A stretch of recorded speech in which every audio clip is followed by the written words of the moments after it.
Fala, meu cotista, beleza? Sejam bem-vindos a mais um vídeo do canal Fita Questão, Ivan aqui falando.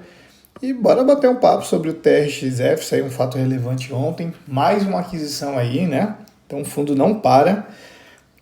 Mais uma loja do açaí, agora em desenvolvimento, né? E assim, sabe uma coisa que eu tenho percebido? Ele tá fazendo várias aquisições aí e a cota não sai do lugar. A gente até pode dar uma olhadinha aqui. Cadê TRXF? Ó, 97,53 está subindo 0,13 hoje, mas se a gente pegar uma janela de uma semana, ele tá ali na faixa dos R$ 97, né? Subiu aqui para 97,45, 97,50. Se a gente pegar uma janela de um mês, ele deu uma boa subidinha ali, bateu os... Não, na verdade, ele continuou na casa dos R$ 97, ó. Já tem mais de um mês. Se a gente pegar uma janela de 3 meses, a gente vê a boa queda dele, né? Saiu de 102 lá, perdeu os R$ 100. Depois que ele perdeu os R$ 100, ele não recuperou mais, ó. Ele caiu direto para 97. Então, assim, não sei o que está acontecendo. O mercado tá, no meu ponto de vista, tá tudo ok com o TRXF, né? Não tem nenhum problema. Ele tá fazendo algumas aquisições aí. E a cota continua apanhando, né? Pode ser também o seguinte, ele fez uma compra com pagamento em cota, né? Então, assim, quem recebeu essas cotas, pode ser que ele esteja vendendo aí no mercado e aí isso acaba levando o preço lá para baixo. Então, ontem mesmo a gente viu o CVBI, caiu muito justamente por conta disso, porque foram... Quem tinha Bari e quem tinha, acho que PLCR, pegaram as contas de CVBI e começaram a vender para realizar o lucro, né? Então isso aí acaba derrubando a cota. E aí TRXF está acontecendo essa mesma coisa, perdeu os R$ 100 e não volta mais, né? E assim, os movimentos que ele vem fazendo são movimentos muito bons. Eu estou vendo como tudo positivo. Então tá aí um bom momento, inclusive eu cheguei a comentar com vocês em um vídeo que eu gravei, né? Que quero fazer algumas compras aí quando voltar, quer dizer, quando voltar aos aportes. Tenho algumas coisas já mapeadas e TRXF é um deles aí, apesar que não é uma posição muito grande, mas é um deles. Enfim, vamos dar uma olhadinha no fato relevante. Então, TRXF, fato relevante, né? Celebra o compromisso, né, de compra e venda de um imóvel locado para o açaí em Aparecida de Goiânia, em Goiás. Então aqui a gente vê, né?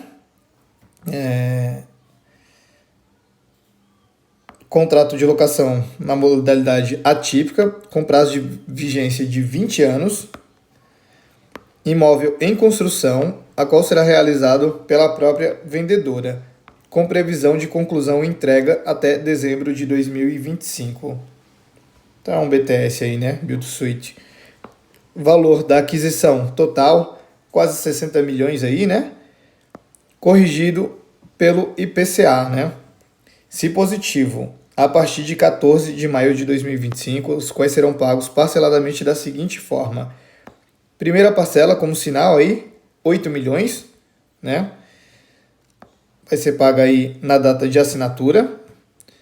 E o saldo de 51.780.000 reais, mediante o cumprimento das condições previstas no compromisso, né? Em parcelas equivalentes à evolução da obra. Então, conforme a obra for evoluindo, ele vai desembolsando. Então, assim, a gente está falando aí de 51 milhões de reais, quase 52, para ser desembolsado até dezembro. Então, tem 3 meses aí, né?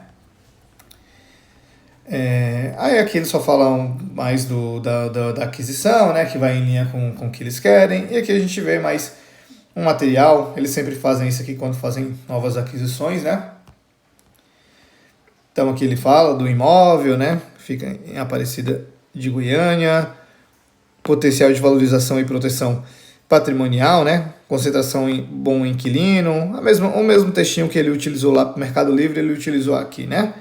Aumento do cap rate médio do portfólio, diversificação de presença em cidade e tal, e aquisição em linha com a estratégia do fundo. Isso aqui é basicamente um Ctrl+C, Ctrl+V do que ele soltou no fato relevante da aquisição do galpão logístico lá do Mercado Livre, né? Então aqui a gente vê o valor total do investimento, quase 60 milhões. O imóvel, açaí, como eu falei, a modalidade Build to Suit, né?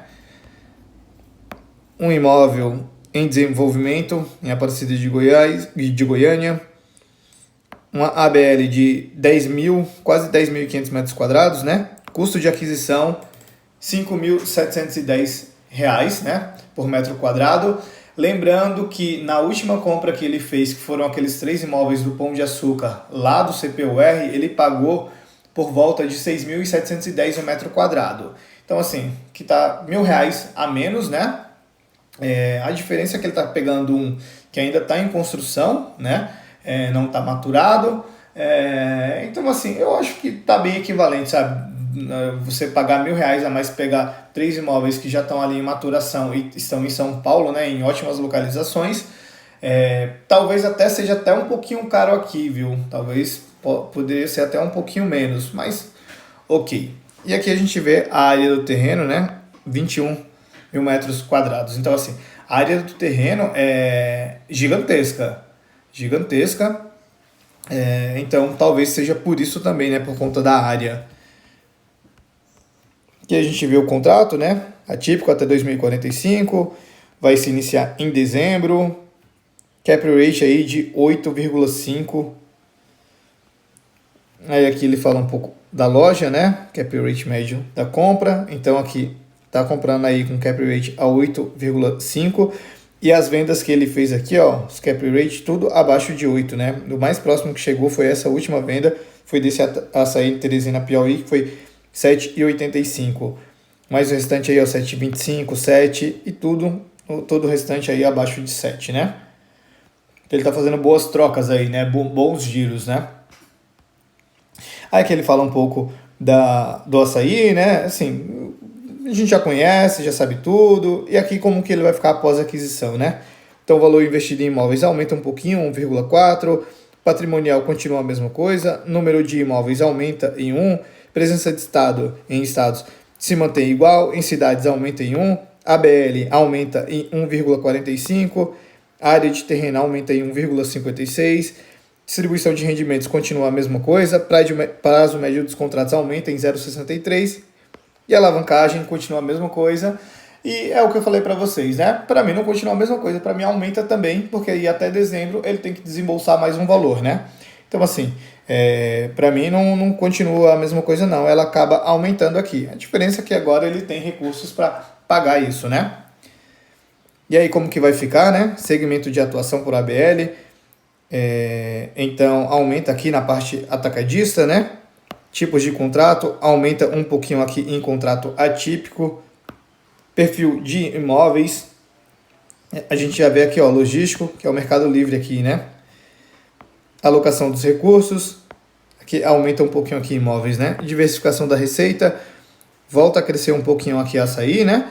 Com a entrada do Mercado Livre, ele acabou diminuindo um pouco, mas voltou a crescer por conta dessa aquisição, né?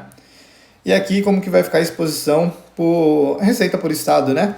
São Paulo é o maior de todos aí com 45, quase metade da receita, né? E Goiás aqui já está aparecendo com 11,65. E aqui mais alguns números, tal, o vencimento dos contratos, assim, não vai mudar praticamente nada, né? Então é isso, pessoal. Mais uma aquisição aí que a RXF tá comprando tudo aí que vem pela frente, ele tá comprando. São boas compras, eu avalio como boas compras. Essa aqui talvez ficou um pouquinho caro, mas talvez seja por conta do terreno, que é bem grande, né? Mas assim, eu avalio como uma boa compra. E a cota aí, cara, não para de apanhar, né? Perdeu os R$100 ali, ele que ficava negociando em quando muito 105, quando pouco R$102, ele perdeu os R$100 ali, bateu nos 97 e não sai disso, provavelmente por conta dessa pressão vendedora, dessas aquisições que ele fez com pagamento em cotas, né? Então tá abrindo uma boa janela aí, lembrando que nada aqui é recomendação de compra ou de venda, tá? Mas eu vejo como uma boa janela aí.